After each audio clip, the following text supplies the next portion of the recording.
किस देश में जब प्रधानमंत्री सरकारी होना चाहिए, राष्ट्रपति सरकारी होना चाहिए, पार्लियामेंट सरकारी होना चाहिए, पार्लियामेंट के जो सांसद हैं उनका चढ़ने वाला जो गाड़ी है उसका जो ड्राइवर है वो सरकारी होना चाहिए, तो फिर बैंक क्यों नहीं सरकारी होना चाहिए? स्कूल क्यों नहीं सरकारी होना चाहिए? अस्पताल क्यों नहीं सरकारी होना चाहिए?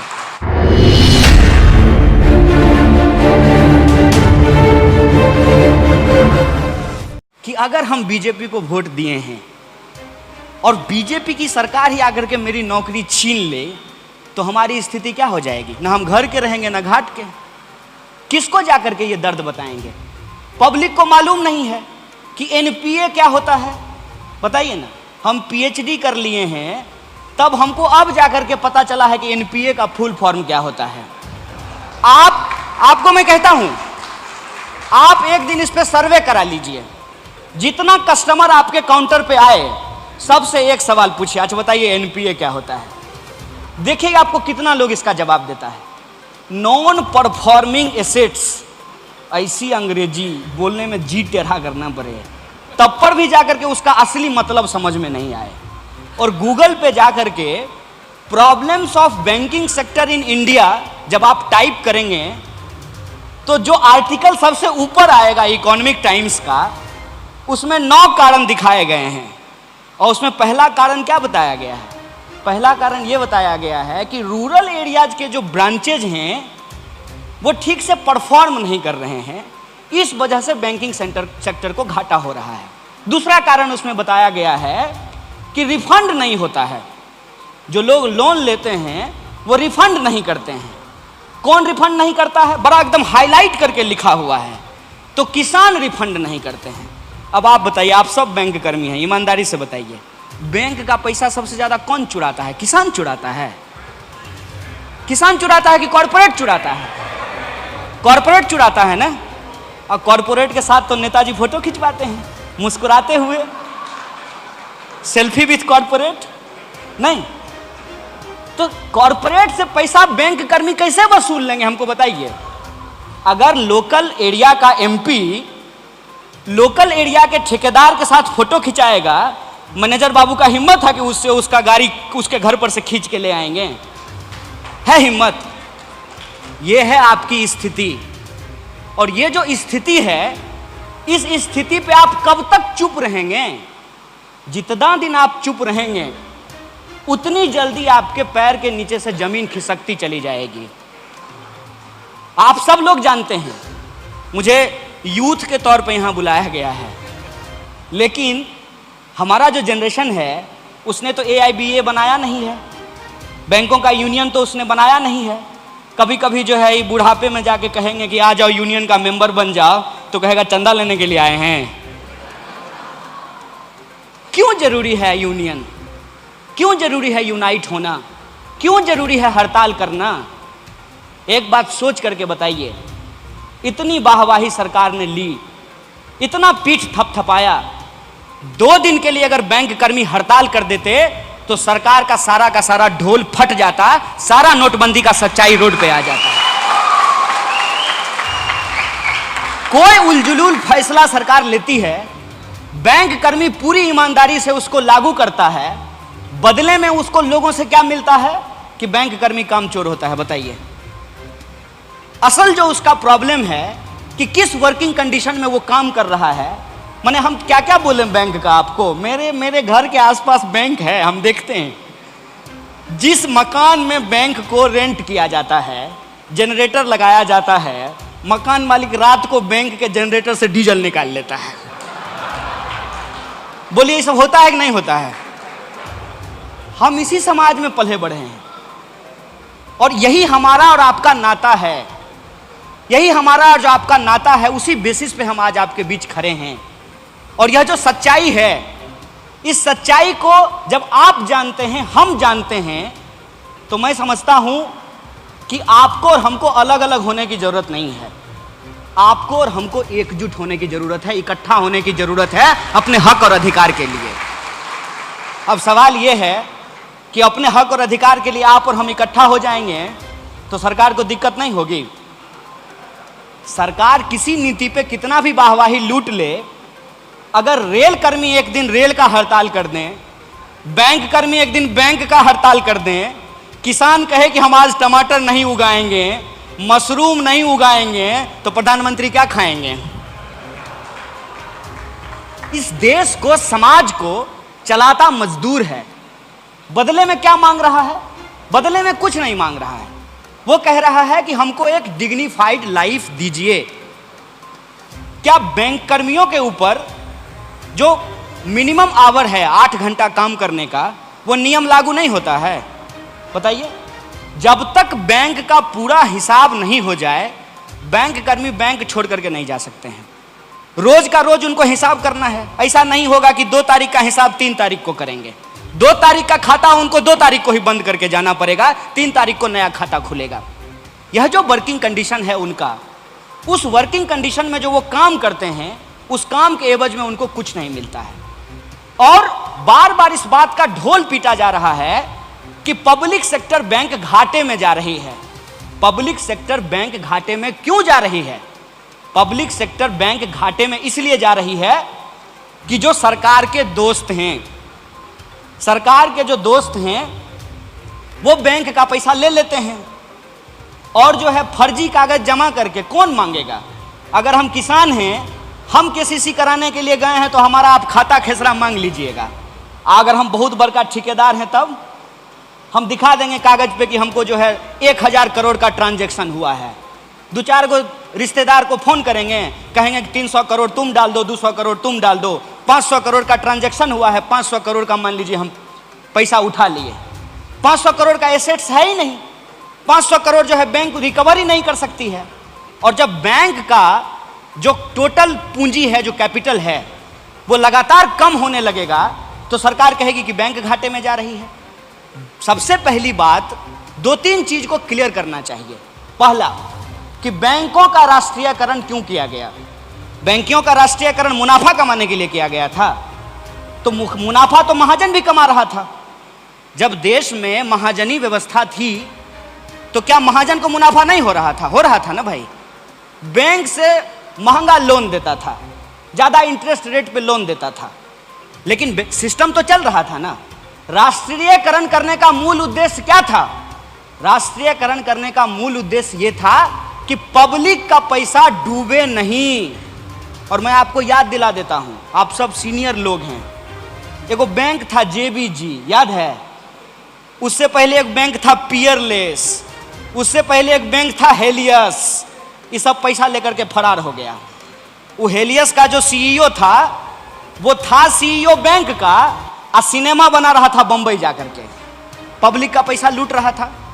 यह पब्लिक का पैसा ना लूटा जाए, पब्लिक का पैसा का जिम्मेवारी सरकार ले, इसीलिए बैंकों का राष्ट्रीयकरण किया गया। मूल उद्देश्य तो यही था कि बैंक कर्मी जो सर्विस देते हैं तो उनको सर्विस देने के चलते एक डिग्निफाइड लाइफ प्रोवाइड किया जाएगा, और जो सर्विस लेने वाले लोग हैं उनको इस बात की श्योरिटी होगी कि उनका पैसा डूबेगा नहीं। तब लोग कहता था बैंक में पैसा जमा करने से पहले कि सरकारी बैंक है कि निजी बैंक है, तो लोग कहता था सरकारी बैंक है। तो लोग ये समझते थे कि सरकार जिम्मेवार है, बैंक भाग नहीं सकती है क्योंकि ये सरकारी बैंक है। अब जब सरकार ही कह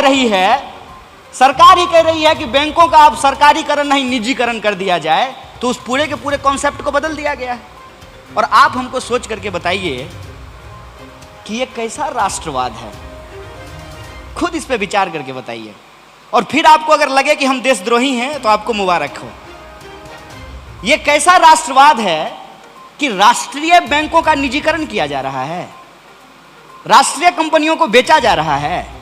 ये कैसा राष्ट्रवाद है? ये राष्ट्रवाद नहीं है, ये लूटवाद है, लूटवाद। और ये लूटवाद चलता कैसा है, इस बात को समझ लीजिए। ये लूटवाद एक सिद्धांत से चल रहा है, जिस सिद्धांत का नाम है privatisation of profit and socialisation of loss. पैसा अगर कॉरपोरेट कमाएगा तो उसका प्रॉफिट है, लॉस होगा तो एनपीए में चला जाएगा। गजब बात है। प्रॉफिट होगा तो आपका निजी है, प्राइवेट है, और लॉस होगा तो पब्लिक का जाएगा। आखिर आप लोग बैंक में काम करते हैं तो आप तो ये बात जानते ही हैं ना कि हम मांगते भी नहीं है तब भी आप हमको एटीएम थमा देते हैं। क्या एटीएम थमा देते हैं भाई? हमको मजा आता है, आपका मुंह देखते हैं सुबह सुबह तो हमको अच्छा लगता है। बताइए हम लाइन में लग करके अपना पैसा निकालेंगे, इसलिए थमा देते हैं ना कि जबरदस्ती आप हमको सर्विस पकड़ा रहे हैं। लेकिन आज आपकी हालत यह हो गई है, हमको सर्विस देते देते बैंक अब आपको कह रहा है कि तुम भी सर्विस खरीदो। क्या खरीद रहे हैं कि नहीं खरीद रहे हैं? कह रही है ना, बैंक कह रही है 40,000 रुपया अगर आपको तनख्वाह है तो कहती है कि 30,000 रुपया म्यूचुअल फंड में इन्वेस्ट करो। अब म्यूचुअल फंड का प्रचार कितना सुंदर आता है, बड़ा सुंदर एडवर्टाइजमेंट आता है। पहले कहेगा म्यूचुअल फंड सही है और नीचे में लिखेगा कि म्यूचुअल फंड बाजार जोखिमों के अधीन है। अब बताइए, म्यूचुअल फंड बाजार जोखिमों के अधीन है तो बाजार का क्या है? तो बाजार तो कभी ऊपर चले जाएगी, बाजार कभी नीचे चली जाएगी। यह जो बैंक एम्प्लॉय काम कर रहे हैं उनके ऊपर यह टारगेट क्यों दिया जा रहा है कि आपका ब्रांच अगर इतना म्यूचुअल फंड नहीं खरीदेगा, नहीं बेचेगा, या तो आप पहनिए माला या किसी को पहनाइए माला। यही है ना, यही चल रहा है ना। ये लूट है, इस लूट के खिलाफ हम लोगों को आवाज उठाना पड़ेगा। लेकिन याद रखिएगा, लूट के खिलाफ जिस दिन बोलना शुरू कर दीजिएगा ना, तुरंत 5 मिनट के भीतर जो ही आप एक पोस्ट फेसबुक पर लिखिएगा कि तुरंत जो है आपको विकास विरोधी कह दिया जाएगा, तुरंत आपको कामचोर कह दिया जाएगा, तुरंत आपको देश विरोधी कह दिया जाएगा। आजकल एक नया चलन चला है, बात कीजिएगा बैंक का, बात कीजिएगा वित्तीय घाटा का, बात कीजिएगा इकोनॉमी का, तो लोग कहेंगे कि बताओ तुम्हारा 370 पे क्या पोजीशन है। हम बोले अरे यार हमको ये बताओ कि हम बैंक में काम करते हैं, बैंक में काम करने का जो कंडीशन है वो लगातार खराब हो रहा है। बुलाया था हमको पैसा गिनने के लिए, अब कह रहा है कि पैसा अगर बैंक में नहीं आ रहा है तो अपने ही पॉकेट का पैसा गिनना शुरू कर दो। अपने ही सैलरी में से म्यूचुअल फंड खरीदो, इंश्योरेंस बेचो, तरह तरह का काम करवा रहा है। मैं एक उदाहरण और आपको बता देता हूं। आजकल आपका पोस्ट ऑफिस जाना हुआ है कि नहीं हुआ है? नहीं हुआ है? ऐसे ही एक दिन घूमने के लिए चले जाइएगा। पोस्ट ऑफिस में आजकल कोई चिट्ठी लेता देता नहीं है, पोस्ट ऑफिस भी बैंक की तरह काम कर रहा है। एक प्रश्न आप सोच करके बताइए कि अगर बैंकिंग सेक्टर को घाटा हो रहा है, राष्ट्रीय बैंकों को मर्जर करने की जरूरत है, राष्ट्रीय बैंकों का निजीकरण करने की जरूरत है, राष्ट्रीय बैंकों को बंद करने की जरूरत है, तो फिर सरकार पोस्ट ऑफिस को बैंक क्यों बना रही है? सोचें इस बात को, क्यों बना रही है? इसलिए बना रही है कि एन केन प्रकारेण आपके पास जो पैसा है, आपके पॉकेट में जो सेविंग मनी है, उसको निकाल करके कॉरपोरेट की चरण वंदना में उसको डाल देना है। यह मूल उद्देश्य है। और बाजार किन नियमों पे काम कर रहा है? जिस गति से आपकी सैलरी बढ़ती है उसके दुगने स्पीड से महंगाई बढ़ता है। ये जब बैंक में काम करते होंगे आपके जो लीडर हैं तो उनको पूछ लीजिएगा कि कितना सैलरी मिलता था और उनका जो लाइफ स्टैंडर्ड था और आपकी जो अभी सैलरी है उसका जो लाइफ स्टैंडर्ड है उसको मिला करके देख लीजिएगा, तो आपको लगेगा कि सरकार सैलरी क्यों बढ़ाती है। जब एक हाथ से सैलरी दे करके दूसरे हाथ से ले लेगी तो सैलरी का मतलब क्या है? एक तरफ आपका 7th पे कमीशन लागू कर दिया गया, अब दूसरी तरफ जो है, जो सब्जी 12 रुपए में मिलती है वो अब 112 रुपए में मिलने लगेगी, तो उस सैलरी का क्या मतलब है? जो घर पहले 3 लाख रुपया में मिलता था वो घर अभी 30 लाख रुपया में मिलता है, तो सैलरी बढ़ाने का क्या मतलब है? और आप लोग तो इकोनॉमी पढ़ते हैं ना, बैंक कर्मी है, इकोनॉमी डील करते हैं। जब महंगाई बढ़ती रहेगी और महंगाई को चेक करने के लिए कोई पॉलिसी नहीं होगा तो आपकी सैलरी कितनी भी बढ़ जाए आपकी वही हालत होगी 28 तारीख की जो इनकी हुआ करती थी, उसमें कोई फर्क थोड़ी आने वाला है।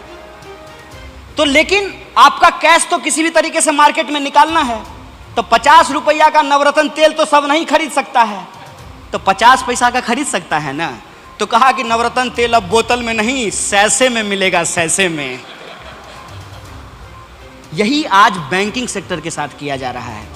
एक तरफ कह रहे हैं कि बैंकों को वित्तीय घाटा हो रहा है, और दूसरी तरफ अपने ही एम्प्लॉय को प्रेशराइज कर रहे हैं, एरिया मैनेजर और उससे पता नहीं कौन कौन बड़का बड़का मैनेजर साहब सब होते हैं, वो कह रहे हैं कि तुम्हारे ब्रांच का मिनिमम प्रॉफिट अगर तुम टारगेट नहीं पूरा करो, बताइए हम दवाई बेच रहे हैं, एमआर हैं हम लोग, कि अगर टारगेट नहीं पूरा करेंगे तो आप हमारे ब्रांच को बंद कर दीजिएगा। अब बेचारा मान लीजिए मैनेजर हैं यहाँ पे, सपोज कीजिए कि कहीं किसी ब्रांच में हम मैनेजर हैं, हमारा जो प्रॉफिट है, जो टारगेट दिया है हमारा एरिया मैनेजर, वो टारगेट हम नहीं पूरा करेंगे, तो कहेगा कि मर्जर कर देंगे शाखा का, तो उसको लगेगा कि अगर शाखा का मर्जर हो जाए तो वहाँ हेड के शेयर बना करके भेज देगा तो हमारा मैनेजरी चला जाएगा। तू क्या कह रहा है कि क्लर्क सबको कहता है कि सुनो, किसी को म्यूचुअल फंड बेचो, किसी को इंश्योरेंस बेचो, किसी भी तरीके से लोन दो। असल मूल बात यह है कि आज हमारी अर्थव्यवस्था क्राइसिस में है, और अर्थव्यवस्था जब क्राइसिस में होगी स्वाभाविक रूप से बैंकिंग पे उसका एक असर पड़ेगा। इसीलिए आज बैंकिंग की जो लड़ाई है, बैंकिंग सेक्टर को जो बचाने की लड़ाई है, वो एक कॉम्प्रिहेंसिव लड़ाई बन गया है। हमको अलग अलग होकर के नहीं, मिल करके ये लड़ाई लड़ना पड़ेगा, और तमाम तरीके का बदनामी का खतरा उठाते हुए, चाहे हमको कुछ भी कहा जाए, हमको अपने हक और अधिकार के लिए लड़ना पड़ेगा। और इस तर्क से लड़ना पड़ेगा, मैं आपको एक मजबूत तर्क बता रहा हूं, इस तर्क से लड़ना पड़ेगा कि इस देश में जब प्रधानमंत्री सरकारी होना चाहिए, राष्ट्रपति सरकारी होना चाहिए, पार्लियामेंट सरकारी होना चाहिए, पार्लियामेंट के जो सांसद हैं उनका चढ़ने वाला जो गाड़ी है, उसका जो ड्राइवर है वो सरकारी होना चाहिए, तो फिर बैंक क्यों नहीं सरकारी होना चाहिए, स्कूल क्यों नहीं सरकारी होना चाहिए, अस्पताल क्यों नहीं सरकारी होना चाहिए? ये सिंपल सी बात है। तो जब देश आजाद हुआ तो आजादी के बाद हिंदुस्तान को एक वेलफेयर स्टेट बनाना था, और वेलफेयर स्टेट बनाने की दिशा में बैंकों का राष्ट्रीयकरण एक माइलस्टोन वर्क था, और इस काम को आपके यूनियन के लीडर ने तत्कालीन प्रधानमंत्री इंदिरा गांधी से मिलकर के बैंकों के राष्ट्रीयकरण करने का काम किया था। आप सिंपल सी यह बात समझ लीजिए कि आज अगर बैंकों को डीनेशनलाइज किया जा रहा है एक नेशनलिस्ट गवर्नमेंट के द्वारा, तो आप यह समझ लीजिएगा कि सरकार और स्टेट वेलफेयर के प्रोग्राम को छोड़ रही है, और वेलफेयर के प्रोग्राम को छोड़ने की दिशा में यह सबसे ज्यादा जरूरी है कि ऑर्गेनाइज सेक्टर को अनऑर्गेनाइज्ड कैसे किया जाए। और आप जानते हैं कि हमारी इकोनॉमी आज जितना फॉर्मल है उससे ज़्यादा इनफॉर्मल है, जितना एम्प्लॉयमेंट ऑर्गेनाइज सेक्टर में है उससे ज़्यादा एम्प्लॉयमेंट अनऑर्गेनाइज सेक्टर में है। और ऑर्गेनाइज सेक्टर को यदि डिसमेंटल करना हो तो सबसे पहला हमला किस पे होगा? बैंक पर। सबसे दूसरा हमला किस पर होगा? रेलवे पर। तीसरा हमला किस पर होगा? दूसरे तरह के जो पब्लिक इंस्टीट्यूशन है उसके ऊपर।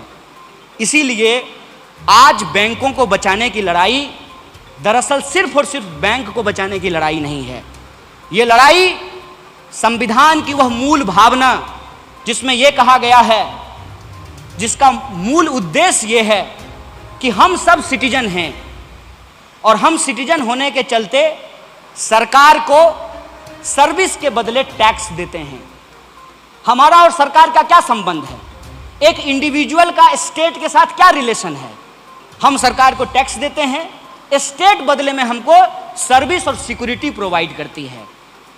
जब सरकार हमको बदले में सर्विस और सिक्योरिटी नहीं प्रोवाइड करेगी तो हम बताइए हमारे टैक्स देने का क्या मतलब है? इसीलिए इस आइडिया को तोड़ने के लिए, इस आइडिया को डिस्ट्रॉय करने के लिए, वेलफेयर स्टेट के उस कॉन्सेप्ट को डिसमेंटल करने के लिए आज ऑर्गेनाइज सेक्टर के ऊपर अटैक किया जा रहा है। इसीलिए बैंकों को बचाने की लड़ाई इस देश में पब्लिक सेक्टर को बचाने की लड़ाई है, और वेलफेयर स्टेट के उस कॉन्सेप्ट को बचाने की लड़ाई है जिसमें सिटीजन के लिए उनका सिटीजनशिप का राइट सबसे इंपॉर्टेंट होता है। उस राइट टू सिटीजनशिप को बचाने की लड़ाई है। इसीलिए मैं जब आज आपके बीच खड़ा हूं तो एक सिटीजन की जिम्मेवारी के साथ खड़ा हूं। मैं किसी पॉलिटिकल पार्टी के रिप्रेजेंटेटिव के तौर पे नहीं खड़ा हूं। और यह बैंकों की जो बचाने की लड़ाई है, मैं अगर यूथ होकर के सोचूं तो ये हमारे भविष्य को बचाने की लड़ाई है। इसीलिए हम तमाम अपने जो यूथ एम्प्लॉय हैं उनसे हम ये अपील करना चाहते हैं कि एक बात याद रखिएगा, हमारे दादा अगर आम का पेड़ नहीं लगाते तो हम आम खा पाते। ये लोग अपनी उम्र आज बिता चुके हैं, आज पूरा का पूरा जीवन हमारा है, पूरा का पूरा जो फ्यूचर है वो डार्क में आज हमारा है। इसीलिए खास करके मैं यूथ एम्प्लॉय को अपील करना चाहता हूं, you must aware about your right and our first important and essential right is to be organise. Right to organise is our constitutional right, we have to protect it. और यह जो organisation है, इस organisation के importance को समझिए और organised होकर के जब आप अपने हक और अधिकार के लिए लड़ेंगे, स्वाभाविक रूप से आपके ऊपर तरह तरह का आरोप लगाया जाएगा। मेरे ऊपर भी आरोप लगाया गया जिसकी चर्चा कर रहे थे। मैं उस सफाई में आपसे कुछ नहीं कहना चाहता हूं, मैं सिर्फ एक बात कहना चाहता हूं, मैं इतना बड़ा आदमी हूं क्या?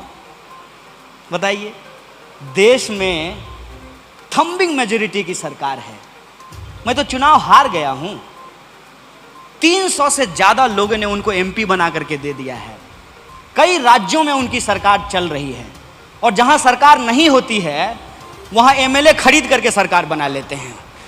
इतना पावरफुल लोग हैं और हम खुल करके, पूरी ईमानदारी से खुल करके इनके खिलाफ बोलते हैं। इसलिए बोलते हैं कि हम इनके खिलाफ नहीं हैं, हम अपने हक और अधिकार को समझते हैं, हम इस देश की महत्ता को समझते हैं, हम बैंकिंग और जो पब्लिक सेक्टर है उसके इंपॉर्टेंस को समझते हैं। अगर हम कुछ गलत किए होते तो हमको छोड़ देते।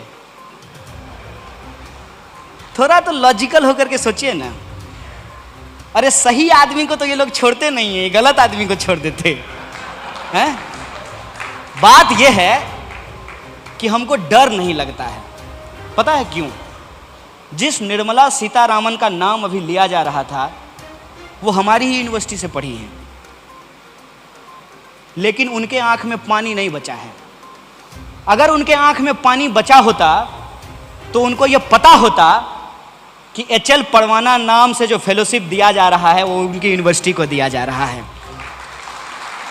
तो वो सरकार की प्रशंसा में खड़े हैं, हम सरकार की आलोचना के लिए खड़े हैं, क्योंकि हम ये जिम्मेवारी समझते हैं कि कल को जब इतिहास लिखा जाएगा तो हमारा नाम बिकने वालों में नहीं, लड़ने वालों में लिखा जाएगा। उस लड़ाई के लिए हम खड़े हैं। और सर्टिफिकेट चाहिए क्या किसी से? सर्टिफिकेट नहीं चाहिए। सर्टिफिकेट हमेशा जो है वो समाज देता है, उसी समाज से आपको काटा जा रहा है। मैं आपसे ये नाता और रिश्ता जोड़ने के लिए आया हूं, क्योंकि मैं ये जानता हूं कि आप किस कंडीशन में काम कर रहे हैं। उस काम को करते हुए अब आपको अपने लिए और अपने आने वाली पीढ़ी के लिए, नहीं कहते हैं एक्स्ट्रा करिकुलम एक्टिविटी, उस एक्स्ट्रा करिकुलम एक्टिविटी में आपको लर्निंग की भी जिम्मेवारी अपने कंधे पे लेनी पड़ेगी। और इस लड़ाई में आप मजबूती से आगे बढ़िए, हम पूरी हिम्मत से, और हमारी जितनी ही ताकत है, हम बहुत बड़ा आदमी नहीं हैं। वो कहानी आप लोग सुने होंगे जंगल में आग वाली।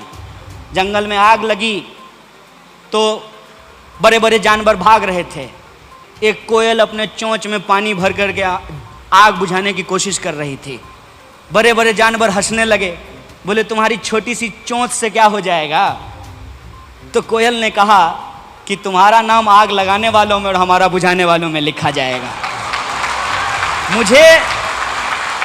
मुझे इस बात का कोई गर्व नहीं है, मुझे इस बात का कोई गर्व नहीं है। हम कहाँ हैं, हम कितना सीट जीते हैं, देश में हमारी हालत क्या बची है, इस बात से मुझे फर्क ही नहीं पड़ता है। मैं सिर्फ ये जानता हूं कि आपकी लड़ाई यदि सही है, आपकी लड़ाई यदि हक की लड़ाई है, आपकी लड़ाई यदि न्याय की लड़ाई है, तो हम आपके तरफ खड़े हैं। हम इतिहास में सही किनारे पे खड़े हैं, और जब हम सही किनारे पे खड़े हैं तो इस लड़ाई को हम लड़ेंगे। वक्त चाहे जितना भी लग जाए, हम इस लड़ाई को जीतेंगे, बैंक को बचाएंगे, देश को बचाएंगे, संविधान को बचाएंगे। इसी शपथ और संकल्प के साथ मैं अपनी बात को खत्म करूंगा। शुक्रिया। इनकलाब जिंदाबाद, मजदूर एकता जिंदाबाद।